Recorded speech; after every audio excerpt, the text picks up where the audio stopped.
قیامت انسان کے اتنی قریب ہے کہ ہم حساب نہیں لگا سکتے کہ ہم قیامت کے کتنے قریب ہیں۔ ہم دن بدن اپنی زندگی جو گزار رہے ہیں یہ ہم قیامت کے قریب پہنچ رہے ہیں کہ کتنا درد ہوگا، چیخ پکار ہوگی، اور آج ہم غفلت والی زندگی بسر کر رہے ہیں۔ حدیث میں قیامت کے بارے میں بہت ساری نشانیاں ہیں اور پورا کھول کے بتا دیا گیا ہے کہ قیامت کس طرح آئے گی۔ قیامت کے بارے میں ایک حدیث میں لکھا ہے کہ حضرت عبداللہ بن عمر رضی اللہ عنہما سے روایت ہے کہ رسول صلی اللہ علیہ وسلم نے ارشاد فرمایا، قیامت سے پہلے جب دجال نکلے گا تو وہ 40 تک ٹھہرے گا۔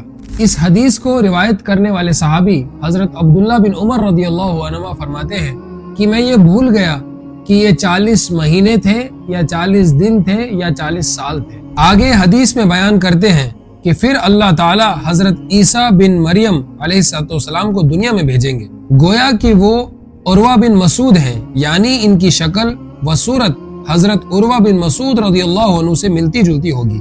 وہ دجال کو تلاش کریں گے اور اس کا تعاقب کریں گے، یعنی اس کا خاتمہ کر دیں گے۔ اس کے بعد دجال کا خاتمے کے بعد پوری روح زمین پر لوگ 7 سال تک ایسے رہیں گے کہ 2 آدمیوں کے درمیان بھی کوئی جھگڑا نہیں ہوگا۔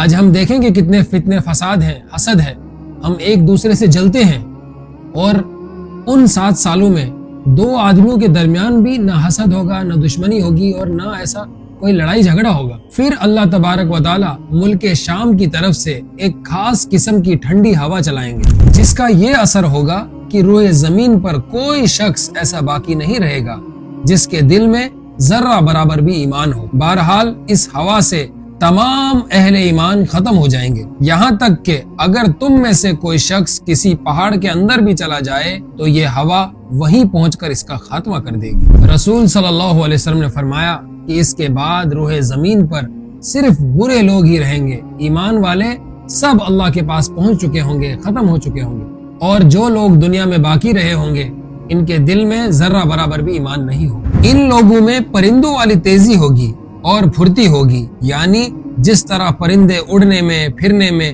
پھرتیلی دکھاتے ہیں، اسی طرح یہ لوگ اپنی غلط خواہشات کو پورا کرنے میں پھرتی دکھائیں گے، اور دوسروں پر ظلم و زیادتی کرنے میں درندوں والی عادات ہوں گی، بھلائی کو بھلا نہیں سمجھیں گے اور برائی کو برا نہ سمجھیں گے۔ اور اس حدیث شریف میں شیطان کا بھی ذکر ہے کہ شیطان ایک شکل بنا کر ان کے سامنے آئے گا اور ان سے کہے گا، کیا تم میرا حکم نہیں مانو گے؟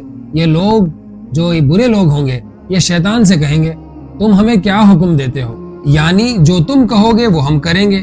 تو شیطان انہیں بتوں کی پرستش کا حکم دے گا کہ تم بتوں کی پوجا کرو، اور یہ سارے لوگ شیطان کا کہنا مانیں گے اور بتوں کی پرستش کریں گے۔ اور اس وقت ان لوگوں پر اللہ تعالیٰ کی طرف سے رزق کی فراوانی ہوگی، خوب رزق ہوگا، مال دولت شہرت سب کچھ ہوگا۔ بظاہر ہمیں ان کی زندگی بہت ہی اچھی اور عیش والی نظر آتی ہوگی۔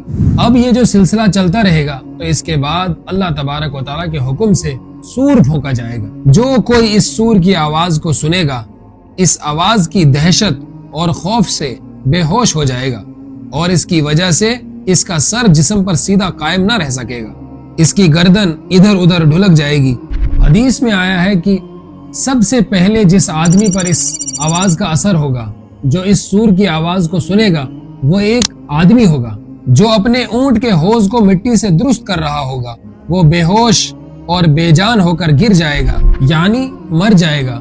اسی طرح دوسرے لوگ بھی بے جان ہو کر گر جائیں گے، مر جائیں گے۔ پھر اللہ تبارک و تعالی ایک خاص قسم کی بارش برسائیں گے، ایسی بارش کہ جیسے شبنم، اور اس بارش کے اثر سے تمام انسانوں کے جسم میں روح پڑ جائے گی۔ پھر دوسری مرتبہ سور پھونکا جائے گا تو ایک دم سب کے سب کھڑے ہو جائیں گے اور چاروں طرف دیکھنے لگیں گے۔ پھر کہا جائے گا، اے لوگو چلو اپنے اللہ تبارک و تعالیٰ کی طرف چلو، کیونکہ ان سے پوچھ گچھ ہوگی اور ان کے اعمال کا حساب کتاب ہوگا۔ پھر حکم ہوگا کہ ان میں سے دوزخیوں کے گروہ کو نکالو۔ عرض کیا جائے گا کہ کتنے میں سے کتنوں کو نکالا جائے؟ اللہ تبارک و تعالیٰ فرمائیں گے کہ ہر 1000 میں سے 999 کو نکالا جائے۔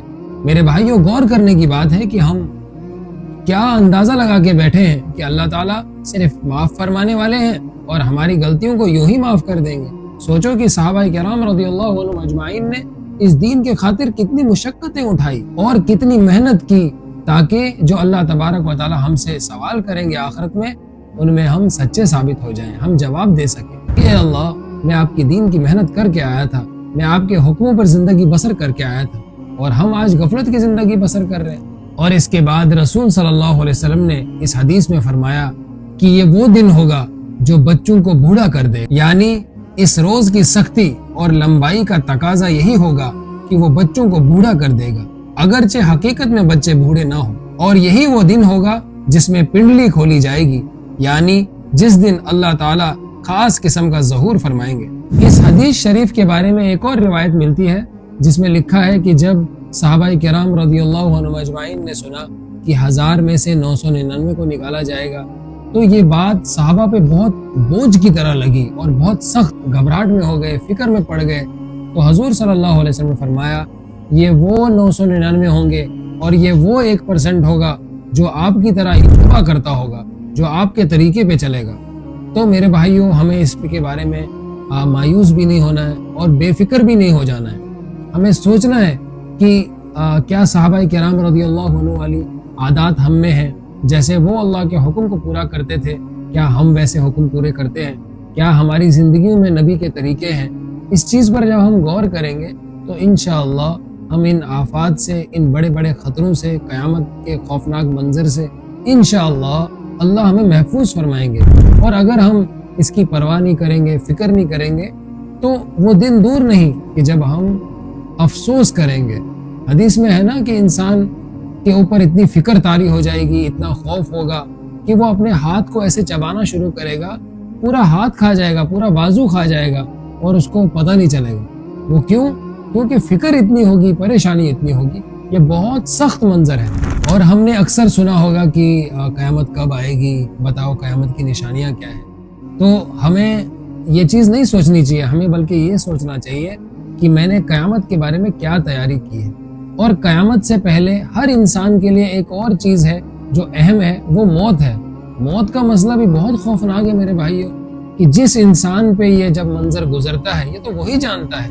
حدیثوں میں ہمیں اتنا سخت بتایا گیا ہے کہ اللہ تعالیٰ مومن جو اللہ کا فرما بردار ہوتا ہے اس کی جان ایسے نکالتا ہے کہ جیسے آٹے میں سے بال نکلے، اور جو کافر ہوتا ہے، جو اللہ تعالیٰ کا نافرمان ہوتا ہے، اس کی جان ایسے نکلتی ہے کہ جیسے ریشم کا کپڑا کانٹوں دار کسی جھاڑی میں پھنسا ہوا اور اس کو کھینچا جائے۔